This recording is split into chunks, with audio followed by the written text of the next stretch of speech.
Start by checking your bobbin. This thing should slide open. To pull out the bobbin, you need to pull the little handle. It pulls about 45 degrees. Pulling it with my thumb. Now I want to catch it with my fingers. There we are. Okay, got it. And I can pull it straight out while I'm holding the little handle. And then that way my bobbin does not fall out. Okay. So this is the proper way to hold the bobbin case. You can see the little handle's about a 45-degree angle. It doesn't really go past it. If you push too hard, like to a 90-degree angle, it's gonna pop off and it'll break. So the proper way to hold it through your thumb and your index finger, and really it should just be enough space for your thumb to kind of squeeze in there. And when you guys do that, I'm gonna find the camera here. Do you see that little hook? Examine it on your own. When I open this, that hook, it kind of grabs the edge of the bobbin so it won't fall out. But when the handle is just closed, like not pulled open, then the little hook isn't going to catch the bobbin, and then the bobbin falls right out. So kind of inspect that. Sorry, I'm trying to find the camera here. Okay, so here is our bobbin. Our bobbin in this case already has thread, so I'm good to put it in my bobbin case. I like to do it where, the thread, see it's coming down, and I always hold the case with this part up. I put it right in. And then over on this side, do you see that little slit? The thread needs to go through, thread needs to go through the slit, up, there we go, and then through that little hole. Okay, that's very important. Please don't skip that. A lot of students have a crummy stitch or a loose stitch because the thread just isn't in that little hole. When I pull my thread, the circle should be turning clockwise. Right now, if I look at that little knob, say it's at 12 o'clock, then it should go to 1 o'clock, 2 o'clock, 3 o'clock. You know, it should be going clockwise, not the opposite direction. So this one right now is actually going backwards. So I will need to let it drop, flip it around, put my thread back in through that slit, up through the hole, pull my, okay, so I put the bobbin in the case, should go in nice and easy. I pull the thread through the slit, pull it up, kind of clicks into that little hole. And then as I hold it, I should be able to pull the thread, and it should be turning clockwise direction. Now, if you hold it like this, it's not going to spin, so just be mindful about how you're holding it and give it a test. All you're doing is pulling the thread and making sure it turns the right way. Okay. If for some reason it's turning the wrong way, you just let it fall right out. Flip it around, put it again through that slit, up through the little hole. There we are. Pull the thread, and if it's going counterclockwise, it's the wrong way, but if it's going clockwise, it's correct. Okay, my thread's getting long. I'm gonna turn it. So we want it going clockwise. Okay, it's good. So now I can hold open the little lever. Again, it just really only opens up about 45 degrees and just enough room for my thumb and my index finger. And it should, the little clip should catch my bobbin so it doesn't fall out. So now this is how I'm going to insert it into the machine. If you put it in like this, there's a good chance your bobbin will fall out midway and you won't get it in correctly. So I know it's awkward, feels kind of weird, but you have to really just hold it like this and you'll be in business, and it'll be really easy to put it in. Inside your machine, you should see a post. The post goes in here, and then the open part of your bobbin, that should go underneath the needle, okay? Okay, so I'm gonna put this bobbin case in inside this machine, and I'm gonna be mindful that this hole is going straight up so that the needle can go down. Sometimes students might accidentally like put it at an angle and then the needle would break because it can't go through the metal. So you need to just make sure the way you're holding it is that this whole part would be at the top so that won't, you know, the needle can kind of catch their thread. So I'm going to go underneath the machine, right? And I don't know if you can see it, my hand, I'm underneath here. And there's a little post. So let me see if I can zoom in on the post. You should see the post. And now I'm going to go ahead and put the bobbin just in through the post. And it should go in super easy, no problem. And that just closes automatically. If you're having to force it, it might be in the wrong direction, or maybe your bobbin kind of fell out. It should just slide in so easy.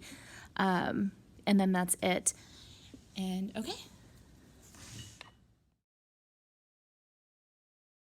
Okay, in this video, I want to show you guys how to wind a bobbin. The first step is to get some thread and make sure you thread the thread up through this tall, I don't even know what it's called, stand. So let me go ahead and do that.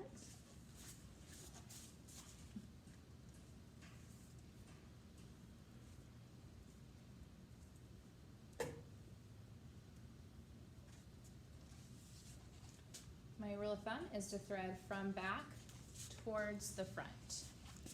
Okay. Okay, the next step, the thread should come straight down. And then we're gonna thread, there's a stationary hole here, we'll put it in the hole. And then now we need to thread this little tension disc. If you notice, there's two discs, kind of like two plates. They're held together by a spring. We can obviously tighten or loosen our tension, but usually it's fine. The trick is the thread has to go in between the two plates. So I'd like to zoom in on that. So again, once the thread goes to the stationary hole, it comes in between the two tension discs. And you should notice that there, see how there's like, it's so hard with my big fingers in the way, but there's two little plates. It needs to go in between those plates and then pull it so it's tight and it's really in there. I think what a lot of beginning students do is they just kind of like, oh, there we go. And it's not really clicked in, or maybe they click it around the spring or they click it on the side, but it's not gonna wind tight and smooth and straight without the tension. So it's real important to get it in between those two little plates. And sometimes I hold my finger here on the thread from the, whatever you call it, on the spool. And then I can pull the thread tight and it really kind of clicks in there. After the thread is in the tension disc, then you pull it straight out. And now's a good time to actually put it inside your bobbin. Okay. So the way I like to pin the bobbin is I kind of start here in the middle and I put it to go out through one of the little holes. Dun, dun, dun, dun. There we are. When it's put in this way, then this thread will wind around the spool, and then I can hold the little extra and hopefully that will rip off. So this is how you want to get it in. And then the next step is to put your bobbin on this post. Just kind of squeeze it on. Cool, and I'm gonna hold this thread straight. Again, once it starts, hopefully eventually it just rips off. That would be great. Now, we don't want our bobbin to come flying off and hit our neighbor in the face. So there is this little button you push, and you can see it made this lever kind of go up, so it won't come off. And it's also a sensor, so it'll know when your bobbin is full and when you can, stop winding it. So you're gonna hold this tight, and you're almost ready to wind. Before winding your bobbin, it's a really good idea to take out the thread from your needle. So I like to lift up my presser foot and pull out my thread, and sometimes I just kind of pull it out all the way. Just kind of move it out of the way, just so it doesn't try to cause a jam or anything. It can just be a little bit of trouble.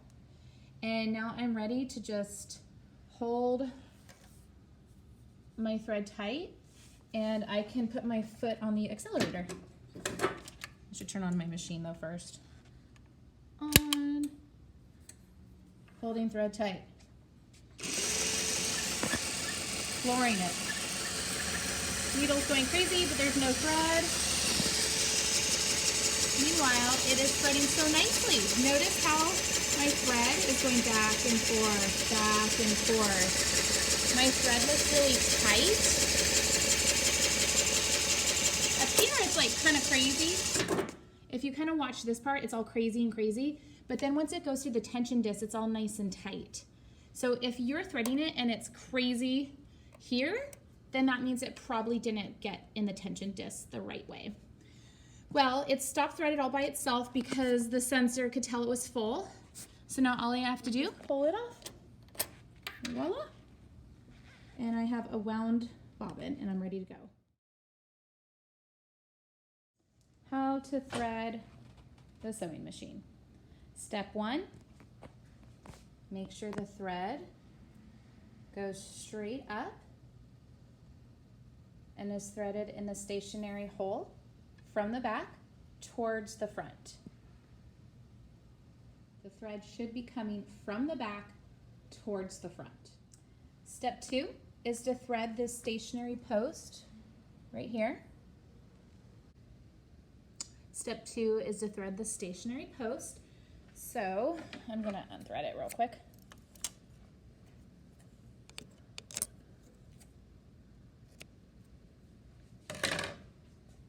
So you bring the thread, it should be threaded from back towards the front. Okay, and then you will notice there are 2 little plates, and the 2 plates are pushed together because there's a little spring right here. So it's a little mini tension disc. The thread has to go in between the 2 silver plates. So it goes up and over. That's all. Kind of like a rainbow, up and over. You don't go around and around and around, or it won't flow through. So it doesn't even go around a full 360. It just goes up and over. Okay, go ahead and pull the thread to make sure everything's pulling nicely.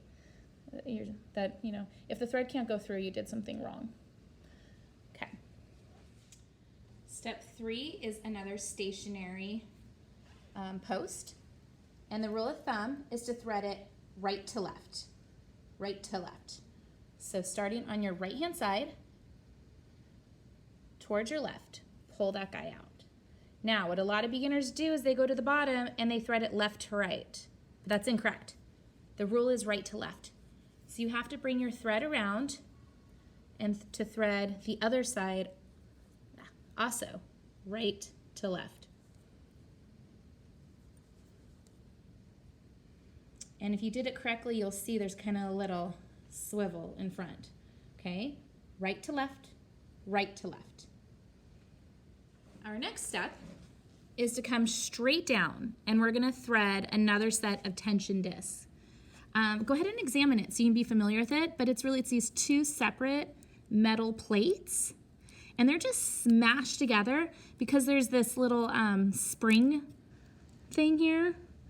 And if I do lefty-loosey, the spring loosens. If I do righty-tighty, the spring pushes the plates closer together. This is about a medium tension where I can see this much of the screw. So the goal is to go straight down and really get your thread in between the discs. I think a lot of people are too gentle and they just kind of let it sit right here, the top, but you really need to make sure it's clicked in and you can feel a difference. And then I bring it around, so it just goes around, under, and then straight up. And when I pull it, I should kind of feel, oh yeah, there's a little more tension. It's not as loose as it was before you put it in, okay? So that's threading the tension disc. While your thread is up here, go ahead and come straight down, and it should catch that little spring wire, or whatever he is, okay? And then after catching that spring wire, while I'm down here, I can catch this stationary hook, and then I can go straight up, and I can catch another stationary hook on my way up. And then now we are ready to thread the take-up lever.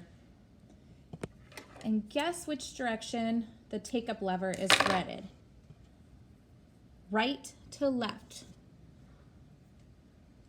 So from the right side towards the left.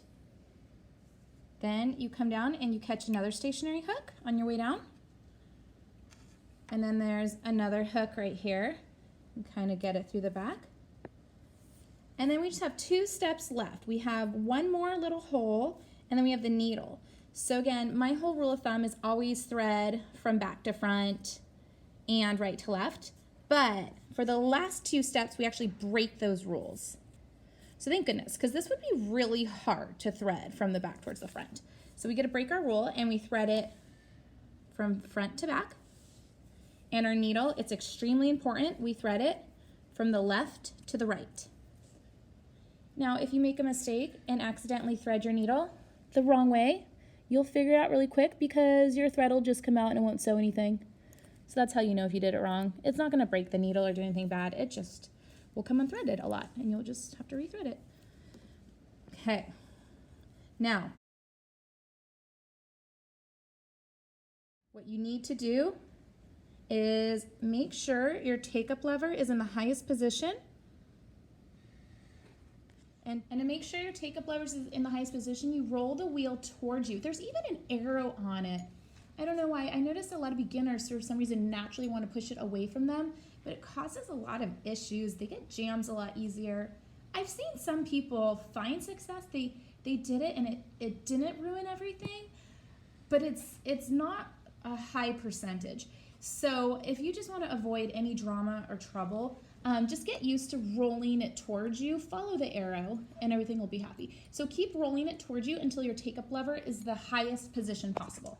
Okay, so I'm rolling the take-up lever towards me, and that looks like that's the highest position. Great. Okay. So once it's in the highest position, take your thread and pull it underneath your presser foot towards the back and see what that feels like. Start training yourself. I'm gonna pull it like 5 inches there. You know, it feels a little tight. If yours feels really loose, maybe we didn't get it in the tension disc properly, or maybe your tension's really, really loose where this white thing looks like it's gonna fall off.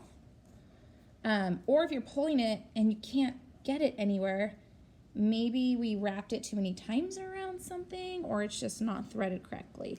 I don't know. But the more you pull this, the more familiar you'll become with what feels like good tension and bad tension. And before you even start sewing, you'll know if your machine's threaded correctly or not, so that we don't have to waste any time. So go ahead and practice that, but it should go through. I do want to note that if your take-up lever is down, I'm going to roll the wheel towards me to demonstrate that. See how my take-up lever's down? But my needle's up. Take-up lever's down. If I pull my thread, it's locked and it won't come through. So I have to really pull hard. And sometimes students do this and it breaks their thread. But this is not a good test. If you're going to test the thread tension, it's really important that the take-up lever is up high. Great. Another thing too, sometimes I see students pull the threads towards them. That's not really good either, because then it might bend the needle a little bit, and then your needle might eventually break when you're sewing. So it's always best to put the thread underneath the presser foot so the tension can rest against the presser foot and not your needle. Okay, so pull it behind, away from you. So please, please, please, day one, just try to get in that habit for me. You'll notice my bobbin thread came up. I kind of wanted to talk about that real quick. Okay, I just took my bobbin thread out and I reset it and I put it back in. After your machine is threaded and you pulled your thread under your presser foot and pulled it towards the back and everything felt good, your take-up lever is in the highest position possible, you are ready to pull up your bobbin thread. This, to remind you, is a single needle machine. It's a lock stitch machine. So it has thread coming from the top of it and thread from the bottom, and every stitch makes a little lock. That's why they call it a lock stitch. Same as your home sewing machines. Okay, so I'm gonna hold my thread, just a little tension, just to kind of hold it kind of tight.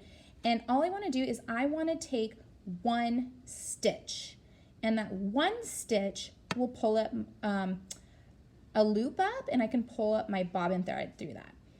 How to go wrong? Well, you could take 1.5 stitches and that won't really work. You can do 2 stitches. That won't really work. You could do half a stitch. That won't really work either. So how do you do just 1 stitch? Okay, 1 stitch is when you roll the hand wheel towards you and you keep turning it, and the take-up lever starts in the top position, and the take-up lever does 1 full rotation. So the take-up lever goes down, and then as you keep turning the wheel, the take-up lever goes back. That's 1 stitch. So easy. What could go wrong? Sometimes what goes wrong is students look at the needle and they think, oh, well, 1 stitch must be when the needle goes down and comes back up. But that's actually only half a stitch. Let me demonstrate for you. Okay, I'm gonna turn the wheel towards me.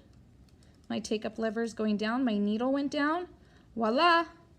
My needle is up, but my take-up lever's down. So if I go to pull my thread right now, it's jammed and stuck. That's only half a stitch. That will not help me get my bobbin thread up. So what you need to do is to just keep turning that wheel until the take-up lever is all the way at the top. Sometimes people don't go to the top, they're just so excited to pull it, and it still kind of feels jammed. So you really just need to make sure this guy's at the top and your life will be easy street. Okay, here we go. Okay, now we just need to pull our thread. And voila, do you see a loop popped up? Sometimes it's really small. But anyways, we want to pull that loop. Oops, where'd he go? There it is. And eventually we find the end of the loop, and it's just 2 full threads, which is our bobbin thread that was underneath. Then again, we take both threads and we put it underneath the presser foot and we pull it towards the back. And now we're ready to put some fabric right in between them so that you'll be sewing on the bottom and the top side. And just a reminder, before you start sewing, you have your presser foot up to put your fabric in. You will always need to put the presser foot down before you start sewing. Don't forget that. I think a lot of beginners, it's so much to think about getting it threaded that they kind of forget that last step. And it's no fun because it can cause a lot of jams. So to get your presser foot up and down, we have a lever back here. Up and down. Or we even have this cool, where is it? Sorry guys, pad feature here. That can lift it up and down as well. How to change your needle. So this little screw right here is all that's holding your needle. So, and then also my needle, it's not broken or anything. It doesn't really need to be changed. So I feel like we should look at it a little closer. If you go straight down, you kind of just have a post, and then all of a sudden there's this little indentation that I will zoom in on. This indentation, as I sit at the machine's facing towards my right hand. It's right above the eye of the needle, the hole. That little indentation, they call it a scarf. And that's to kind of tell us what direction our needle should be facing. So let me zoom in on that for you. Okay, so hopefully you can see it's kind of straight, and then all of a sudden there's a little scarf. Again, when you're sitting at the machine, that scarf faces towards the right. So that way you know which direction to put in the needle. And again, we thread our needle with thread from the left towards the right. So to take the needle out, you just get a screwdriver. They're supposed to be in your drawers. If there's not one in your drawer, check your neighbor. But Lefty Loosey will loosen it, and I don't need to keep turning it until the screw falls out. Usually just a little's enough. And then you can just pull it right out. And then you get your new one and you put it back in, you push it up all the way as high as it can go. And sometimes you have to hold it so it doesn't slide out. And then you just take the little screwdriver and do righty-tighty. Get it in as tight as you can and double check that the scarf is facing towards your right. And that's really it. It's pretty easy to fix a broken needle.